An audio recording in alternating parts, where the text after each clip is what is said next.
Kumusta? Hello everyone. So this video is Aralin 1 or Lesson 1 of Tagalog for Beginners. So let us have this dialogo or dialogue. So when we say dialogo, it's dialogue in English. And kumusta ka is how are you? Kumusta is kind of like hi, hello, or how are you as well. So we are going to read the dialogue and then I'm gonna discuss also the conversation here. So, ako si Maria, that means I am Maria. Ako is I and Maria is the name. Ako si Maria.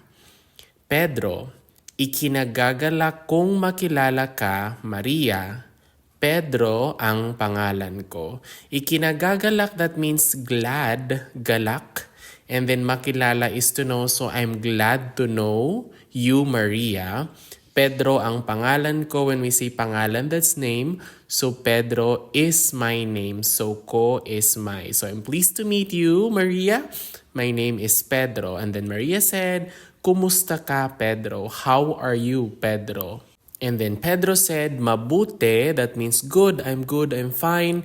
Ikaw, ikaw, how about you? Ikaw. And then Maria said, mabuti as well or fine. Ako si Maria. Ikinagagalak kong makilala ka, Maria. Pedro ang pangalan ko. Kumusta ka, Pedro? Mabuti. Ikaw? Mabuti. Let us also have some vocabulary words or vocabulario. Vocabulario. So let us study the following words and how they are used in sentences. So once again, when we say ako, that's I, ako. Ako si Maria, that means I am Maria. Ako si Pedro. Ako si Clara. Ako si Maria. Ikaw, that means you in English, and it is used at the beginning of a sentence. Ikaw, ikaw si Maria, you are Maria. Ikaw si Pedro, you are Pedro. Ikaw si Pedro. Ka is used elsewhere in the sentence and it also translates to you in English. Ka. Like you can say, saan ka pupunta? Where are you going? Saan ka nanggaling? Where have you been? Ka. Si Pedro ka, that means you are Pedro. Si Maria ka, you are Maria. Literally, that means si Pedro ka, Pedro you, or you are Pedro. We also have the next one, siya, that's either he or she because in Filipino, it's gender neutral. So it's either he or she. So you can say siya si Juan, he is Juan. Siya si Clara, she is Clara. Siya si Juan, siya si Clara. When we say pangalan, that means name in Filipino. Pangalan. Ano ang pangalan mo? What's your name? Pangalan. Ano ang pangalan mo? Ano is what? So ano ang pangalan mo is what's your name? Maria ang pangalan ko. That means Maria is my name. Or you can also say ang pangalan ko ay Maria. Pedro ang pangalan ko. Ang pangalan ko ay Pedro.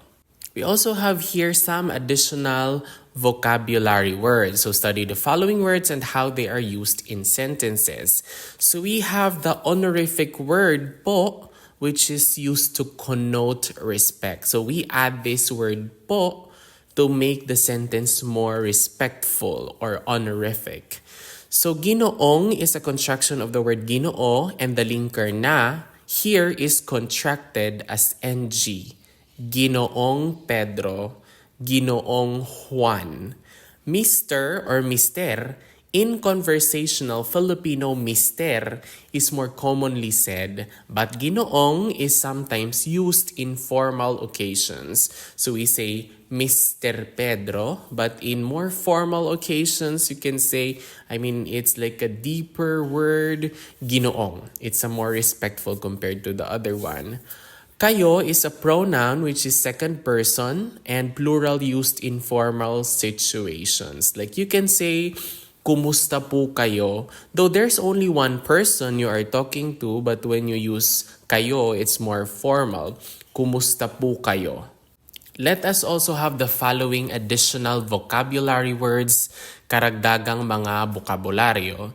So study the following words that will enable you to talk about yourself and your gender, to use pronouns, to say yes or no, and of course to also ask questions. In Filipino, that's ano. In English, that's what? Ano? Ano ang problema mo? What's your problem? Ano ang pangalan mo? What's your name? Ano ang kailangan mo? What do you need? Ano? Sino is who. Sino ka? Who are you? Of course, that sounds like a little rude. Somehow, sino ka? Who are you? Or sino ang mama mo? Who's your mom? Sino ang papa mo? Who's your dad? Sino ang hinahanap mo? Who are you looking for? Sino? When we say babae, that's a woman. Babae. Babae. Lalaki is a man. Lalaki. Oo, that means yes. Oo. Or you can also say opo, that's more polite. Opo. Oo.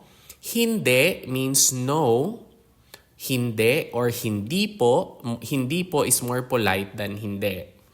Ba is a word used for yes and no questions.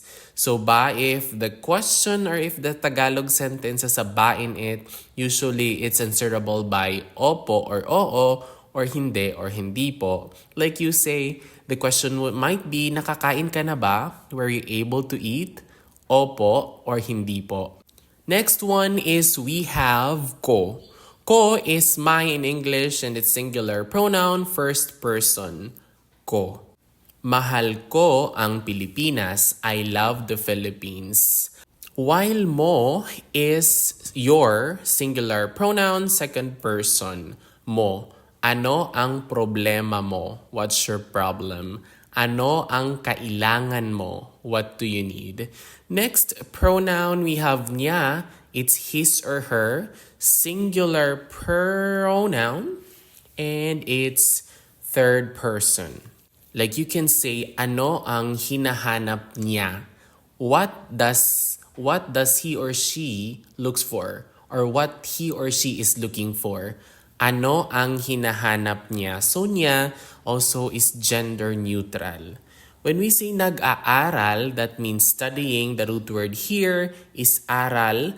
Nag-aaral means studying. Nag-aral, that's the past tense, studied.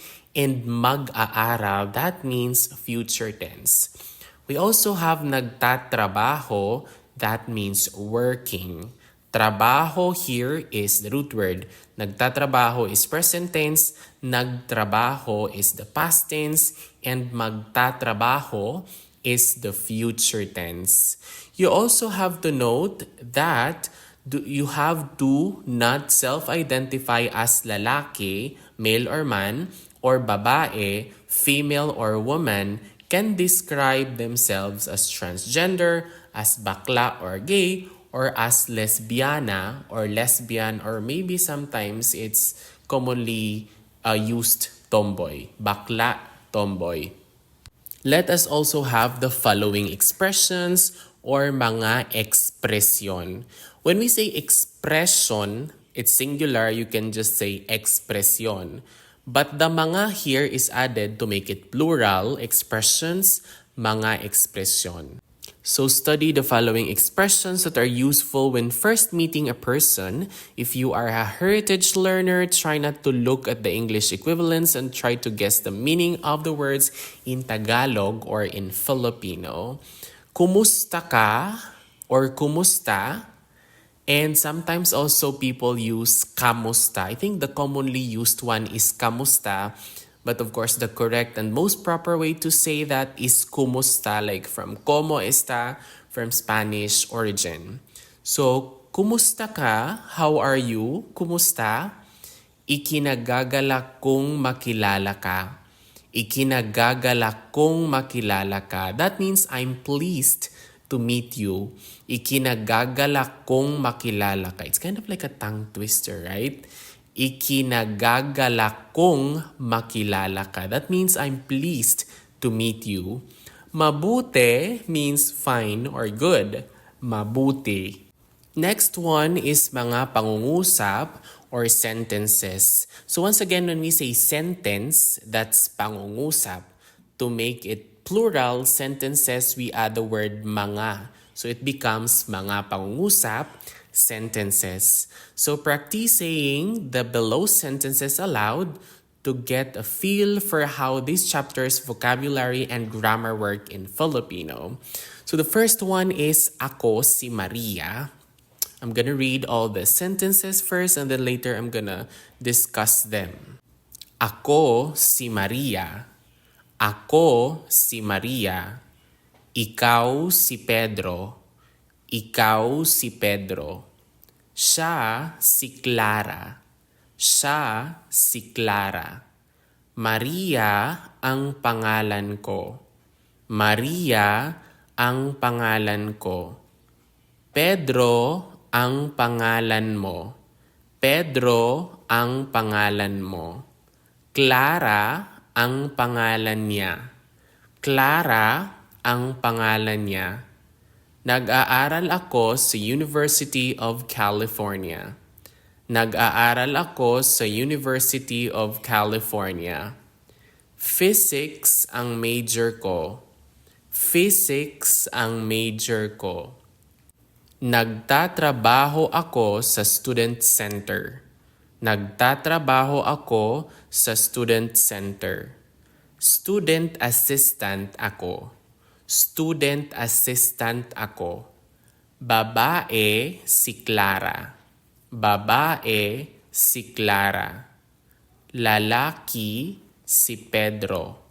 Lalaki si Pedro. So once again, when we say ako si Maria, that means I am Maria. Ako is I and Maria is the name of the person. Si is kind of like I am Maria. Ako si Maria. Ikaw si Pedro, you are Pedro. Ikaw si Pedro. Siya si Clara. That means she is Clara. Or you can also say siya si Pedro. He is Pedro, like what I mentioned earlier. Siya is gender neutral, same as ikaw. Gender neutral as well. So you are Pedro, ikaw si Maria, ikaw si Clara. Maria ang pangalan ko, my name is Maria. Pedro ang pangalan mo, that means your name is Pedro. Once again, when we say pangalan, that's name, and mo is your. Pedro ang pangalan mo. Clara ang pangalan niya. That means her name is Clara. Or you can also say, Pedro ang pangalan niya. So, Pedro is his name. Niya as well is gender neutral. Nag-aaral ako sa University of California. When we say nag-aaral, this is present tense. Nag-aaral. Our root word here is aral, that means study. Nag-aaral is present tense. Nag-aral, past tense, nag-aral. And for future tense is mag-aaral. I will study. Physics ang major ko, so my major is physics. Nagtatrabaho ako sa student center. So trabaho is the root word. Nagtatrabaho is present tense. Currently working at the student center. Nagtrabaho ako sa student center. That means I worked. Past tense. And then magtatrabaho ako sa student center. That's for future tense. Student assistant ako. I am a student assistant. Babae si Clara. So babae is a woman or a girl. Babae si Clara. Lalaki si Pedro. Pedro is a boy. Lalaki si Pedro. Let us have our mga gawain or activities. Once again, activity is gawain. Mga gawain is activities. Pagpapakilala sa sarili. Practice introducing yourself. So let's have the first one. Ako si Maria. Nag-aaral ako sa University of California. Physics ang major ko. Ako si Maria, nag-aaral ako sa University of Washington, Psychology ang major ko. Ako si Pedro, nagtatrabaho ako sa Jollibee. Estudyante ako. Ako si Pedro, nagtatrabaho ako sa IHOP, estudyante ako. So for this one here, you can add your name and then for practice. So once again, ako si Maria, nag-aaral ako sa University of Washington, accountancy ang major ko or physics ang major ko. Just fill in the blanks. Ako si Pedro, nagtatrabaho ako sa Wendy's, estudyante ako. Next, let's have introducing one another or pagpapakilala sa isa't isa. One another is isa't isa, pagpapakilala is to introduce. Estudyante, student. Estudyante.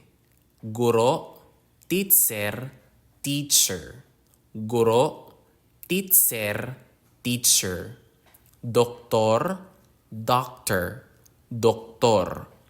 Police, police officer, police. Kawani, employee, kawani. Abogado, lawyer, abogado. Manggagawa, worker, manggagawa. Magsasaka, farmer, magsasaka. Nurse, nurse, nurse. Tagapangasiwa ng opisina, manager. Tagapangasiwa ng opisina. Manunulat, writer, manunulat. Pintor, painter, pintor. Mang-aawit, singer, mang-aawit. Awit means to sing, mang-aawit. Mananayaw, dancer, mananayaw. The root word here is sayaw, that means to dance. Mananayaw. Negosyante is a business person. Negosyante. The root word here is negosyo, that means business. Negosyante. Estudyante, guro, teacher, doktor, pulis, kawani, abogado, manggagawa, magsasaka, nurse, tagapangasiwa ng opisina, manunulat, pintor, mang-aawit, mananayaw, negosyante. Let us have this introducing one another or pagpapakilala sa isa't isa. Ako si Raymond, nagtatrabaho ako sa Talungunan Elementary School, guro ako. Ako si Raymond, nagtatrabaho ako sa Talungunan Elementary School, guro ako.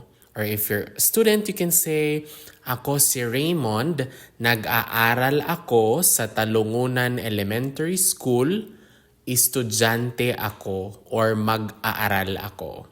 So then, we will try the next one.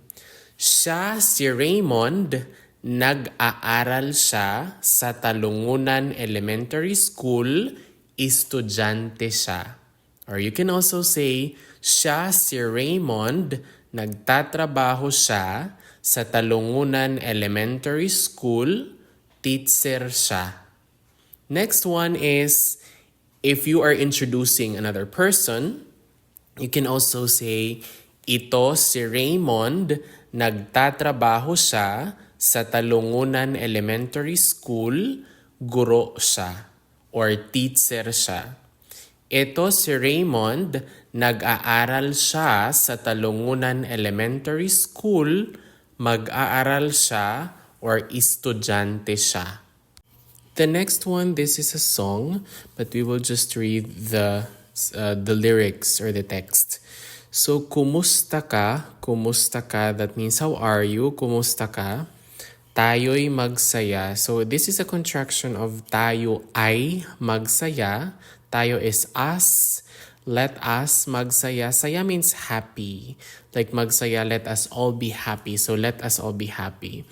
When we say pumalakpak, palakpak, that's the root word. It means to clap your hands. Pumalakpak, pumalakpak. Ituro ang paa. When we say tuturo, that means to point, and your paa is your foot. Ituro ang paa. Kumusta ka? Kumusta ka? Tayo'y magsaya. Pumalakpak, pumalakpak, ituro ang paa. So in Filipino, the word tanong means question. Tanong. May tanong ka? Do you have a question? May tanong ka? May tanong ako. I have a question. And sagot means answer. Sagot. Ano ang sagot mo? What's your answer? Both classroom students and independent learners should practice asking and answering questions. So you have to make sure that you practice these questions and answers by both speaking and writing.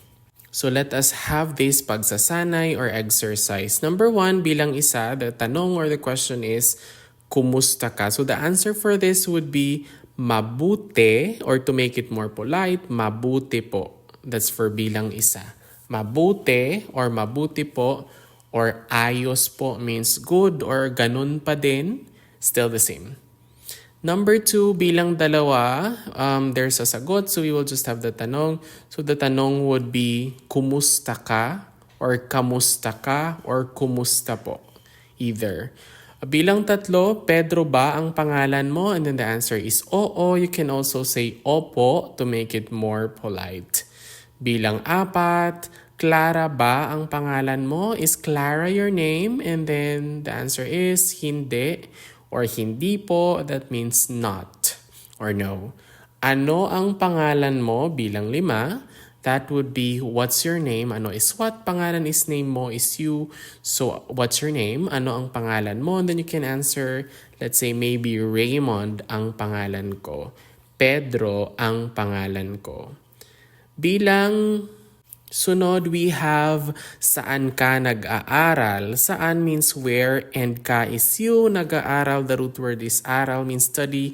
So where are you studying? Where do you study? So you can say, sa University of California, ako nag-aaral. Or nag-aaral ako sa University of California. Sunod na bilang is ethnic studies ba ang major mo? So this means that is your major ethnic studies?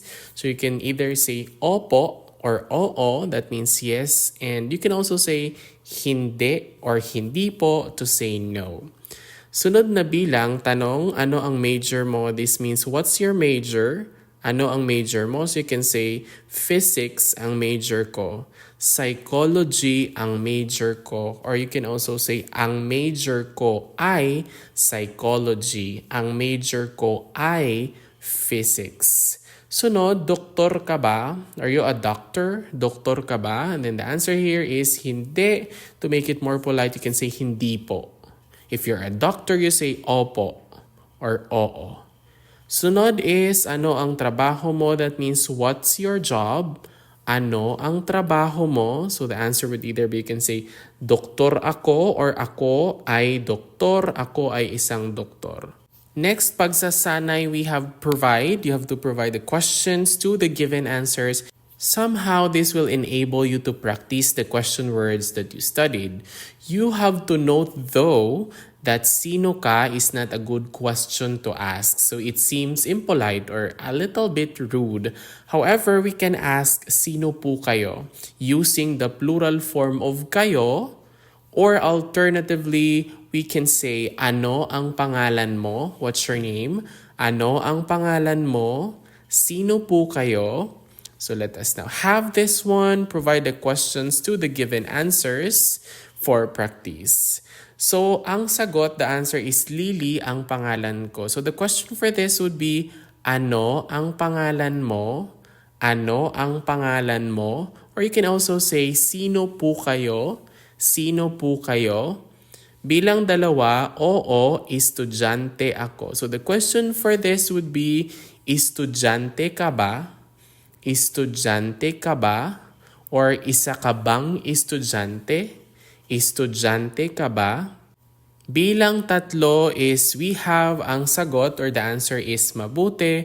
So the question for this would be, kumusta ka, kumusta po, or kumusta, or kamusta. Kumusta po kayo, kumusta po. Bilang 4, ang sagot ay lalaki si Michelle or si Michael, Michelle. So ang tanong for this would be, lalaki ba si Michelle? Lalaki ba si Michelle? Next, bilang 5, ang sagot ay nag-aaral ako sa University of California, Berkeley.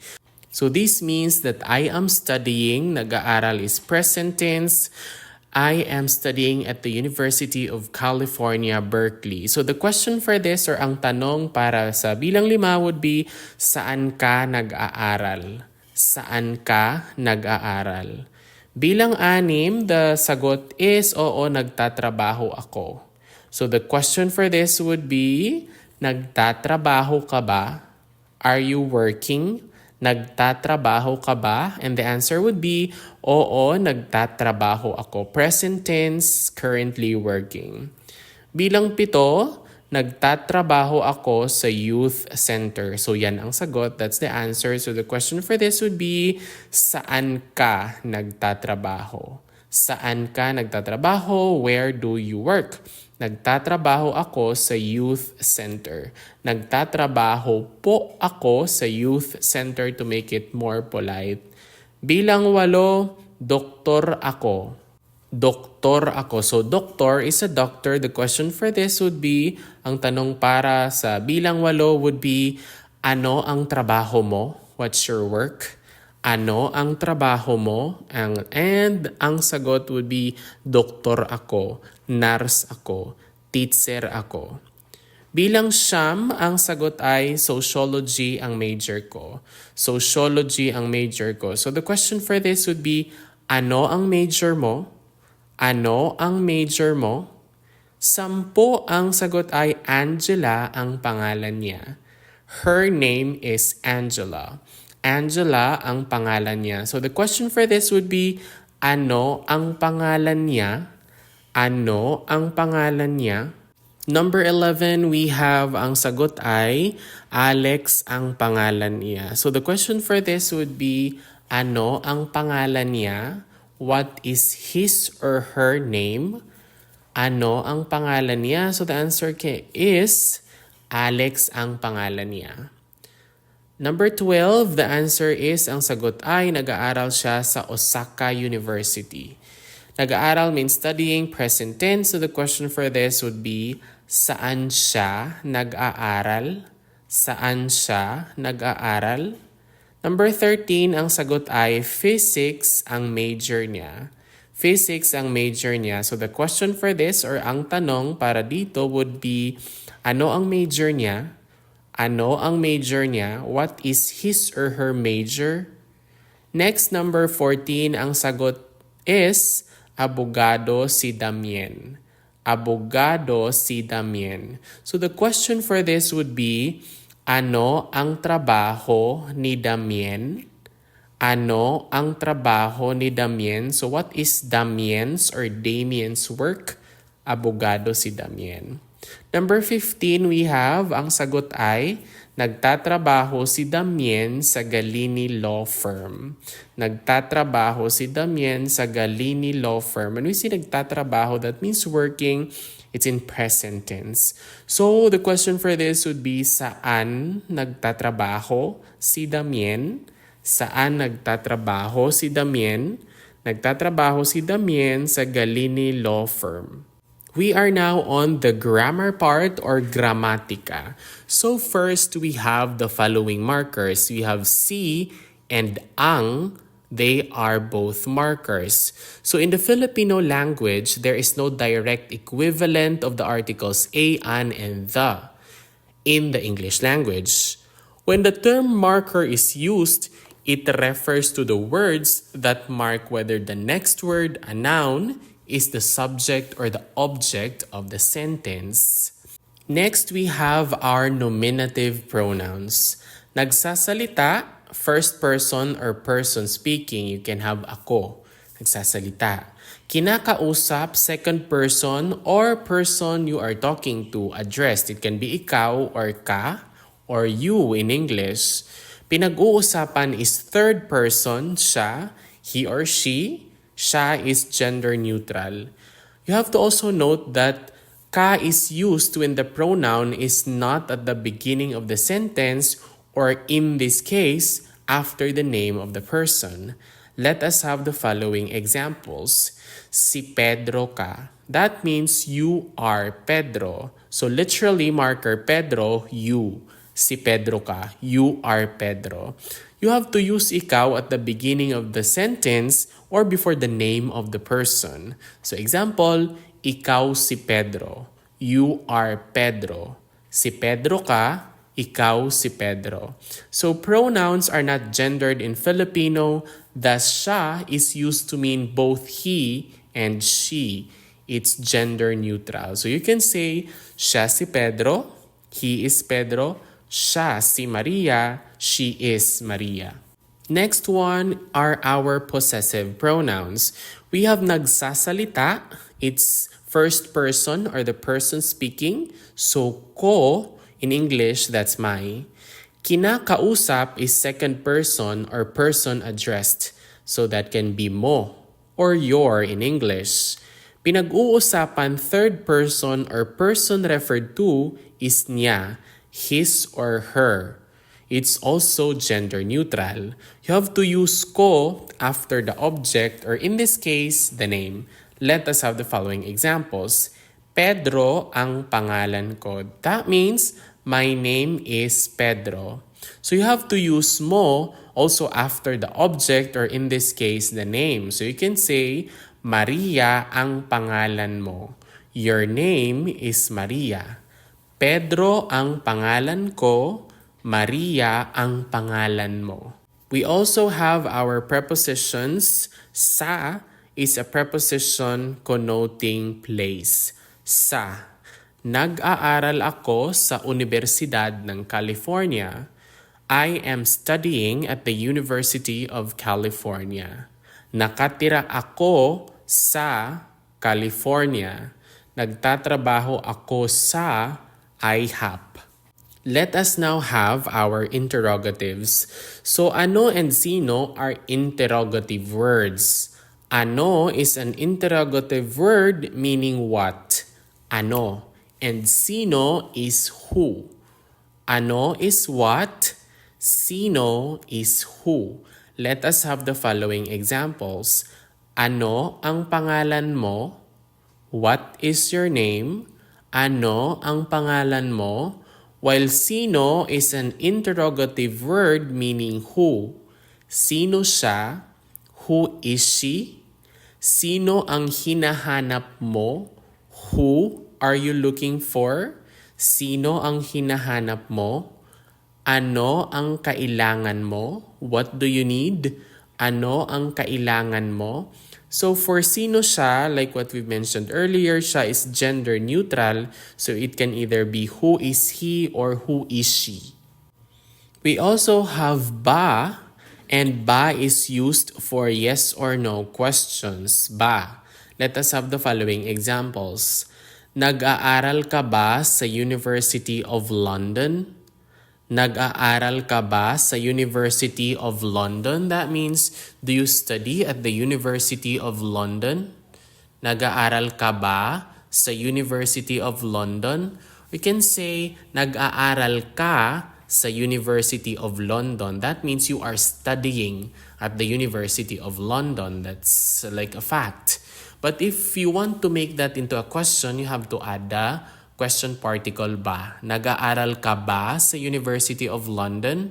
Another example is, nag-aaral ba si Maria sa University of California or sa Universidad ng California?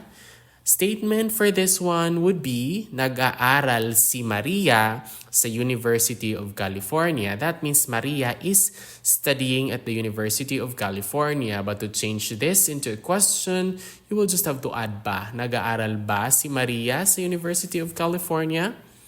Let us have another example. Nag-aaral ka ba sa University of London? We also have the particle na. So particles are words that cannot be classified in any of the usual word classes, such as nouns, pronouns, verbs, adjectives, and adverbs. They are function words. So for this lesson, we will focus on na, The Tagalog or Filipino particle na is especially useful because it is used to connect words and phrases. You may have already noticed the frequent use of the word na. Na is a word used as a linker for adjectives and nouns and phrases. It can be contracted, thus changing it to ng or nang, thus ko na becomes kong. Let us have the following examples. Ikinagagalak kong makilala ka.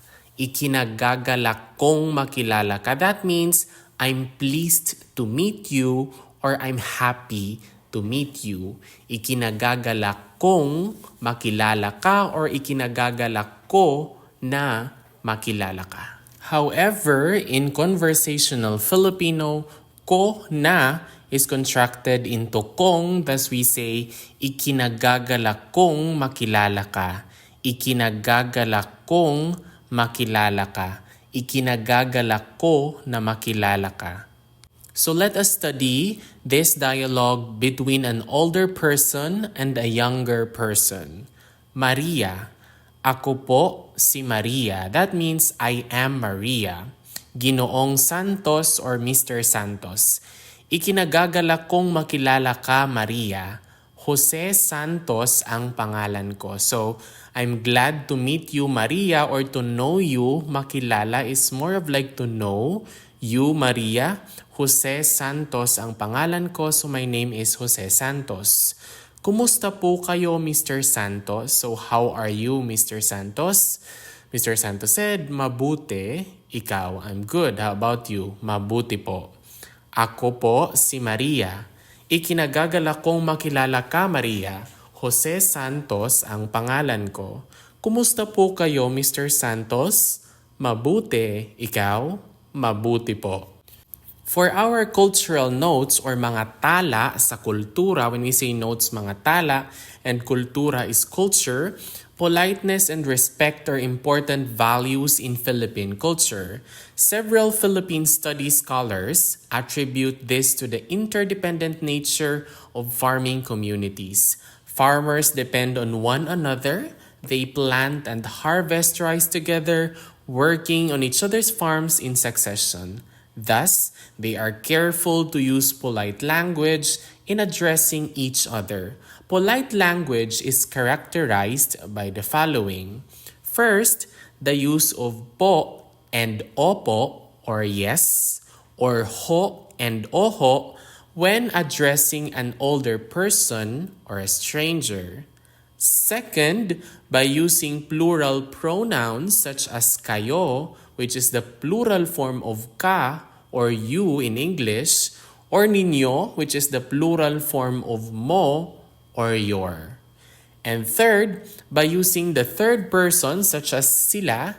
In this case, the third person plural is used as if it were a second person pronoun when addressing someone. For example, we say, ano po ang pangalan ninyo?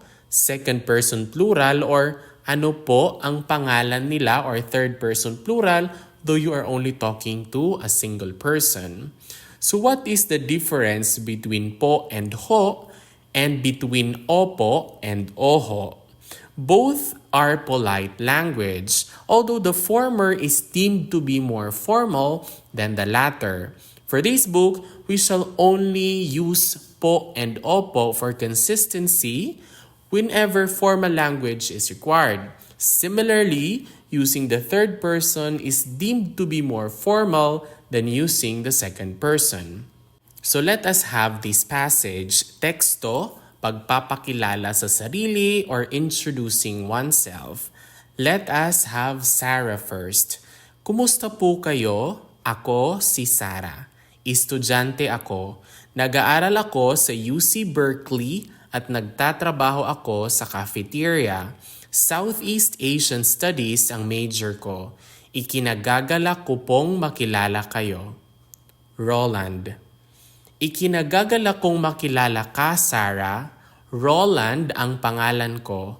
Nagtatrabaho ako sa Universidad ng Pilipinas. Guro ako. Nagtuturo ako ng physics. So let us translate what was Sarah was saying. Kumusta po kayo? That means how are you? Ako si Sarah, I am Sarah. Estudyante ako, estudyante means student, so I'm a student. Nag-aaral ako sa UC Berkeley. I'm studying at the University of Berkeley at nagtatrabaho ako sa cafeteria. So when we say trabaho, that's where work. So I'm working at the cafeteria. Southeast Asian Studies ang major ko. So Sarah is studying about Southeast Asian Studies. Ikinagagalak ko pong makilala kayo. So I'm happy or I'm glad to meet you. For Roland here, ikinagagalak kong makilala ka, Sarah. So I'm also happy, I'm also glad to know you, Sarah. Roland ang pangalan ko, so my name is Roland.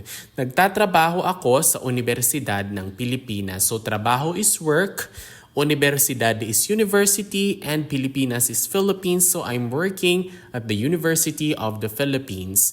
Guro ako, so I'm a teacher. Nagtuturo ako ng physics. When we say nagtuturo, turo is the root word is teaching or teach. Nagtuturo ako ng physics, so I'm teaching physics. Let us once again recall our vocabulary words. When we say estudyante or mag-aaral, that's student. Estudyante, mag-aaral. Guro or teacher, that is teacher. Guro, teacher. When we say trabaho, that means work. Trabaho. Nagtuturo, that means teaching or to teach. Nagtuturo. Nag-aaral is study. Nag-aaral. Nagtatrabaho is work, verb, nagtatrabaho.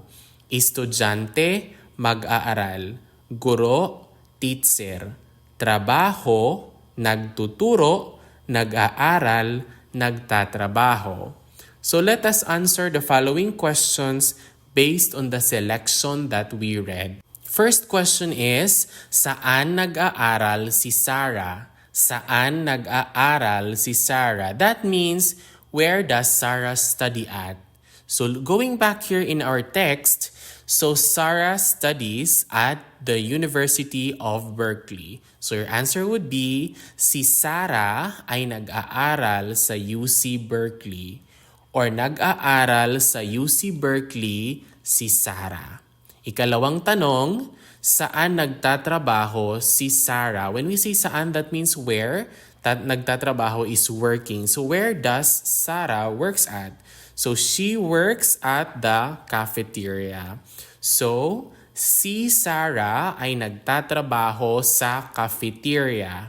Or nagtatrabaho sa cafeteria si Sarah.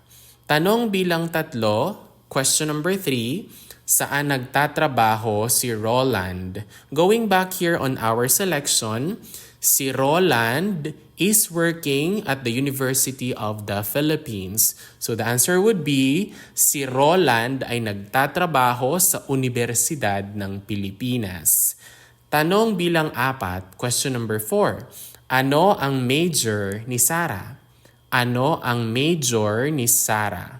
So when we say ano, that means what? So the question would be, what is Sarah's major? So going back here, Southeast Asian Studies ang major ko. So the answer would be, Southeast Asian Studies ang major ni Sarah. Or you can say, ang major ni Sarah ay Southeast Asian Studies. Tanong bilang 5, estudyante ba si Roland? So estudyante is student. Is Roland a student? The answer would be hindi or hindi po.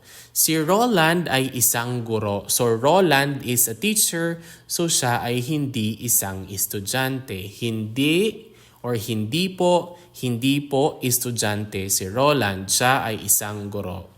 Huling tanong, ano ang trabaho ni Roland? What is Roland's job? So si Roland ay isang guro. Si Roland ay isang guro. Or guro si Roland. I think that's all for this video. If you like this episode, please leave a comment so that I would be inspired. So I would know that this video is helping you. Maraming salamat. Paalam. Ingat.